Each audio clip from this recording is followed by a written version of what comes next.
About to check out some crypto R Us. See what he's talking about. 1x speed.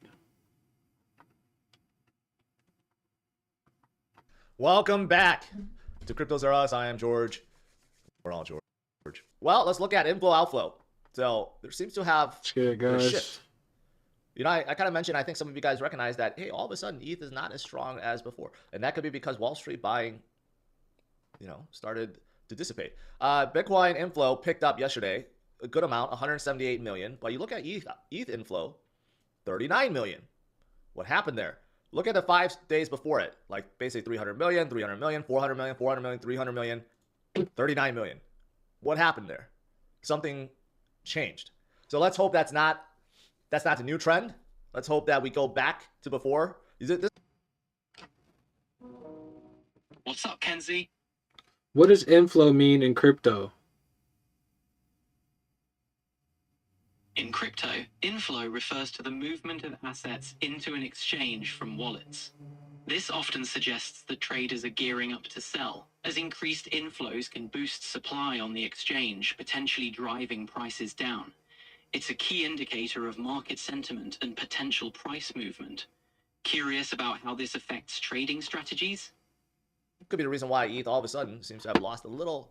Even after listening to Copilot tell me the definition, I still don't understand what inflows are. I'm going to have to research more about that. Pep in this stuff. If you guys know, you can tell me in the comments what inflow means. If anyone says that, I don't know why I said that. But that could be the reason. But we'll see. We'll see. What else is going on?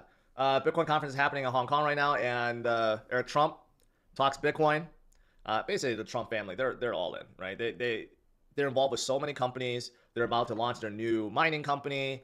I mean, just everything, right? And they're talking Bitcoin. I think both brothers are there. Both sons are there. And there's one quote in here saying that, you know what? Eric Trump said Bitcoin will hit $1 million eventually, in the next couple of years. To quote, I really believe in the next several years, Bitcoin hits $1 million. There's no question. And he's adding a 90.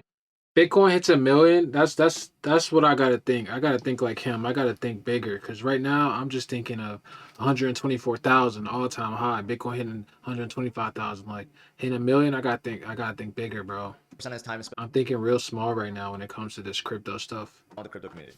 Yeah, see, once you go crypto, you never go back. That's the thing. Yesterday, some of you guys may be basketball fans, right? You guys know I am. Like yesterday, I was in the Spaces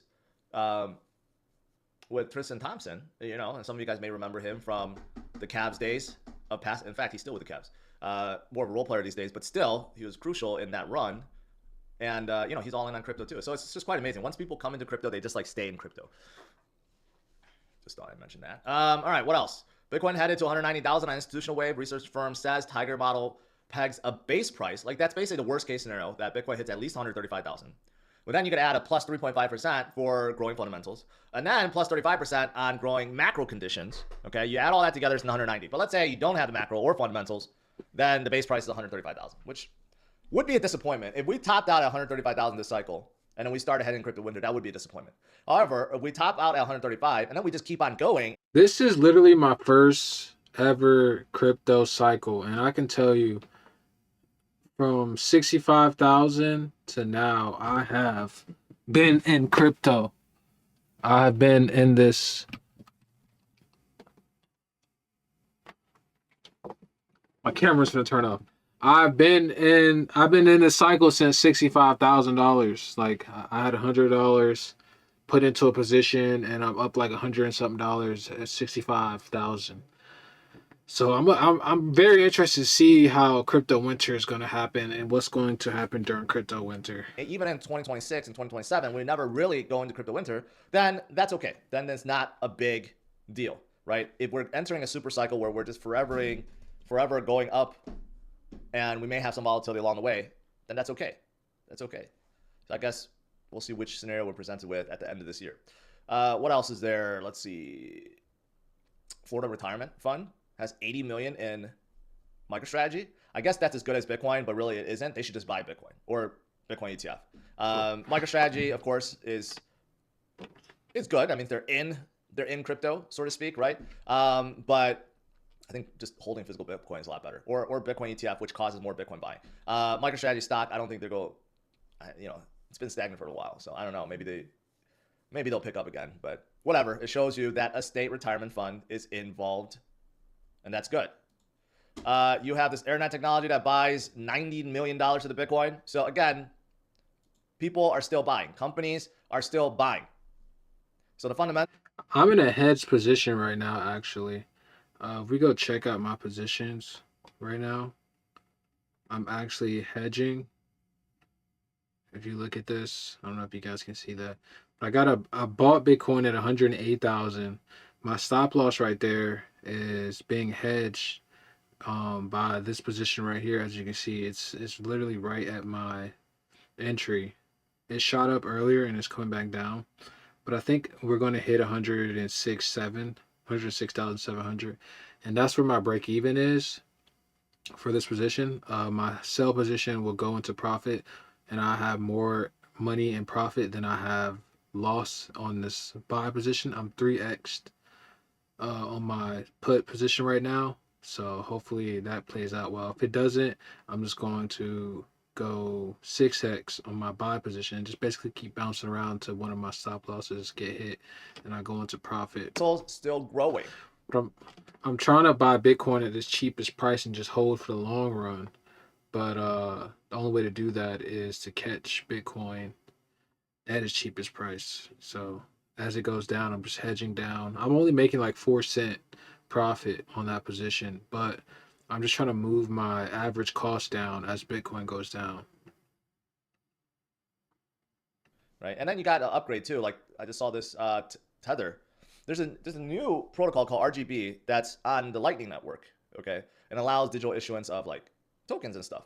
So Tether is bringing USDT to that. So basically, now you have native Tether on this new protocol, this new layer on top of Bitcoin and Lightning Network. So it's interesting. However, I don't know, like a year ago, it got really hot in terms of like smart contracts, DeFi, tokens, even memes, right on top of Bitcoin. You don't hear about it as much now.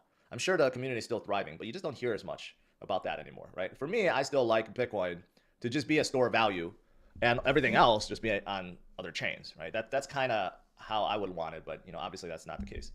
There's a lot of things going on. All right. And then we got this, the supply shock. There's a lot of things going on, okay? This graph, the first one is supply in profit, which is actually low, which means that the number of people that, like the short-term sellers, they sold, right? And now that number, people in profit, has dropped to a point where usually that indicates a next move is going up because basically everyone that sold or wanted to sell did. So that's one. And this is really telling. I don't know what happened. This is the reason why we were stuck for so long. Ever since we hit that top, we're close to the top in the 120s, right? You had massive amount of selling from either the whales or miners. I mean, look at how much was dumped late July and even in August, leading till now. How much? And now it stopped and turned green. So the miners could have been taking advantage of the high prices. And then we know that some of these whales have come out of nowhere and just started dumping. Well, that's probably for ETH or for some whatever reason. But yeah, this is the reason why Bitcoin didn't really go above 120 and kind of stood where it was. Had this not been happening, we probably would have made that next leg up and we'd be sitting at 150s. That's a massive amount of dumping from these guys, which really sucks. But the good news is stuff it's is over. so, you can clearly see. And so we even flipped it to the insane, green bro. Like, side, which it's like you really gotta watch these charts or it's gonna eat you up, man. Like I'm trying to tell you, like playing with high leverage is not the right move unless you're doing it real smart and calculated, which is what I'm trying to do right now. But I'm playing with 40x leverage right now. it's good. But yeah, that's just I don't know. These miners, I guess it makes sense for miners because they've been holding a lot and then they have to take profit in order to pay for operations and stuff. And it makes more sense for them to do so when price is high than low, right? And if they do it when it's low, it's going to cause Bitcoin to go lower. So, but still, it kind of sucks. It kind of holds the market back a little bit. That was a pretty dope video. I need to learn more of these technical words. But yeah, y'all see the position that I'm in and what I got going on. So we're going to see what happens with Bitcoin tomorrow. We're going to check out all his videos, do reactions to him. So I guess we're going to wait for his next video to drop. And then we're going to hit it up.